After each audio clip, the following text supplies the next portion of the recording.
I didn't train because before that fight, I think it was a month or 6 weeks that I came out of the hospital and was still recovering. Then another new opponent, a Moroccan fighter named Tarzati from Muchos Gym. A good fighter who takes you on. Yeah, but it was a tournament. It was only 3 rounds, yes. And normally I start after 3 rounds. Yes, you know, when yeah, it was too short, and it was yeah. They gave the decision to Tarzati, although you were warming up. I think if it was 5 rounds, he would not survive it. Yeah. So you are not really a tournament fighter. If it is for 5 rounds, then I am. Yeah.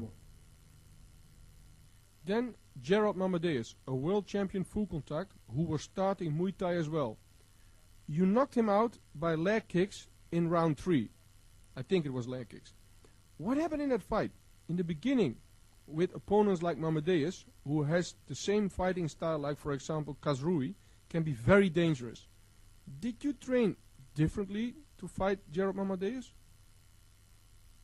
Yeah, for every fight I train technically. You know, I watch the videos and I train different. But yeah, he had a big name, Mamadeus. He said he kicks very hard, but he's flexible, but not so strong. So you did not find him a strong kicker? No. I think it was in the beginning with low kicks. He could not take the low kicks, and that is a rule in Thai boxing. You start with low kicks, and then later follow to finish with punching techniques. Yeah, punching, and then I hit him on his head, and the referee stopped the fight.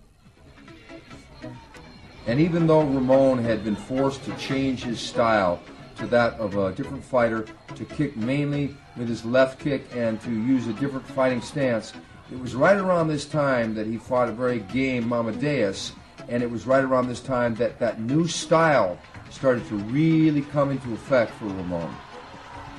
Like so many others, Mamadeus wanted to have this chance to fight against the greatest legend of modern Muay Thai. He wanted to have this chance. He's a great fighter himself, Gerald Mamadeus, but he was still outclassed in some ways. And Dekker, still, against orders from doctors and from most sane people, kept kicking with that right leg because some habits are hard to break. He tried that new style, and the new style was working, but it was that old, tried and true style that he had used so many times for years and years. And even though he was now stepping up in weight and fighting younger men, bigger men, he still always found a way, sometimes the old way, with the hard kicks and the hard punches to defeat the young lions coming up the ranks. Well, just imagine the pain he must have felt delivering every right kick. And the kick just it comes so natural. It's just a movement which has been practicing for so many years. It's not something you can stop automatically. Still he made it, still he did it, and still he fought his fight. Against a very game Gerald Mamadeus, a wonderful, great fighter himself, who couldn't take no more, even the kicks that had this debilitating effect. His right kicks, his right low kicks, always powerful, still probably just as painful to himself as to his opponent. Once again, another KO victory for Ramon Dekker. There's a lot of fighting in the Netherlands at that point, especially to promoter Mohamed Aitasu, who was promoting in the Netherlands and put on some great fights. Did you like fighting in the Netherlands again at that point? What I mean is there was not a 10-hour flying anymore to Thailand, but just a half-hour drive from your house to the fight. Yeah, also, but I like the flying, you know. Like. It's not a problem. You like the flying. Yeah. You didn't like the infections in Thailand, but you like the flying. The flying, not the flies, but the flying. Now your next opponent, you have to fight against Jerry Morris in Holland. Was he a difficult fighter? Yeah, very difficult. Yeah, you know, he runs around. Yeah, he don't attack, you know, he don't want to fight, he was surviving in the ring. Yeah. Running for 5 rounds and then, yeah, he didn't want to fight. And it was Morris's frustrating style, his defensive countering style, that gave Dekker fits. He didn't want to stand toe-to-toe with Dekker. He wanted to move around, he wanted to use his defense and pick his own shots, and it was mainly a boxing match. Nevertheless, we should not forget that Jerry Morris is a formidable fighter himself, although in this fight he did not fight the way he should have fought against Dekker. On the other hand, he did what Dekker hated. He moved around and scored points. After that fight with Morris, Kazrui challenged you for a rematch. Even though the injuries were starting to plague Ramon on a frequent basis outside the ring, he never brought those injuries inside the ring as excuses. He would always face fighters with full intent, even in rematches. Hassan Kazrui was one of these great fighters that had fought Ramon before and had lost to Ramon, but the press was not very positive after that fight. Well, this time Ramon Dekker made sure there was absolutely no room for doubt. And no doubt indeed, because no excuses were left after this fight. He got the KO and moved on to his next bout. I won the fight by KO, around 2 or 3, I don't remember. But my condition was very bad because I didn't train at all. I came out of the hospital again. That's another operation, so... So you did not really prepare for that fight?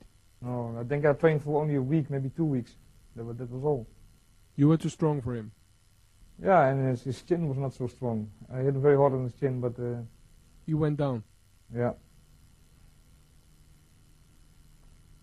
It is amazing Kazrui was getting very popular, and even then, after your long absence of fighting, you still won the fight. Twice he lost now to you, and now you're fighting, all of a sudden, Sang Chenoy, a Thai fighter. Was there a reason to take that rematch? I think it was a satellite broadcast, I don't know. It was a satellite broadcast. Yeah. So, then I fought Sang Chenoy again. I won that fight on points.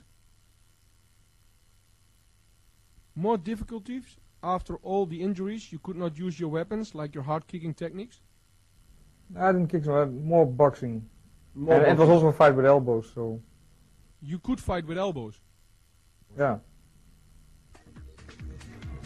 As Ramon's career began to wind down, there were a few things that he wanted to do.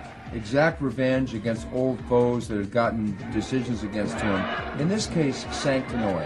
And it was a matter of pride that he fought in front of the hometown crowd. And Deadly Kisser thought he had won, but Dekker had other ideas in this match. It was a great thing to do for Ramon Dekker in a fight that was broadcasted live to Thailand out of the stadium in Amsterdam. Great fight by Dekker, once again sharp, and you can see the way he's now using his left leg to his full possibilities to score points, to make sure that this time he would leave no room whatsoever to any doubt. Revenge is a very sweet thing, especially if it is extracted in front of a great hometown audience and millions watching home in Thailand. And the way he did this was with great composure and with great style. Ramon Dekker, once again, is victorious in this fight, in this very hard and tough fight against Sang Chenoy, the Deadly Kisser. And it was that time when Ramon had finally perfected that southpaw style, the versatile style that had given men fits around the world. And as he's congratulated by his corner, he now moves to the center of the ring, and ironically, he gives a kiss to the cheek of the man known as the Deadly Kisser. Now that's payback. Last but not least. And Ramon kept fighting, but some wondered how long would he go?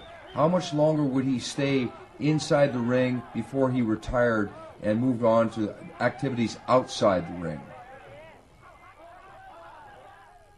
Then you fight a Thai champion in an event in Morocco. Namkampong, he's from the same camp as Nampong. Yes, he was a very good Thai fighter. Very, very good one, yeah. How did the fight turn out? I lost on points. But yeah, it was live broadcasted to Thailand. Yeah. Thai judges and referees, so... Yeah, Moroccan fans really loved you. Yeah, sure. In some ways, Ramon Dekker had reached a stage in his career in which winning or losing didn't really matter so much anymore. He had perfected the art of Muay Thai, using the elbows, the knees, the kicks, the punches, all exactly the way it should be used. And it was his defensive ability, along with his offense, that made him the complete package. If ever there was a fighter who epitomized from head to toe what you need to know about stand-up fighting in the ring against Thais, against Americans, against people from around the world, it was Ramon Dekker, the great one, finally ending a great career. Is there a message you want to give to all your fans around the world, Ramon? Like, for example, to new, young, upcoming fighters? If they're watching the video, don't try this at home. It's very dangerous.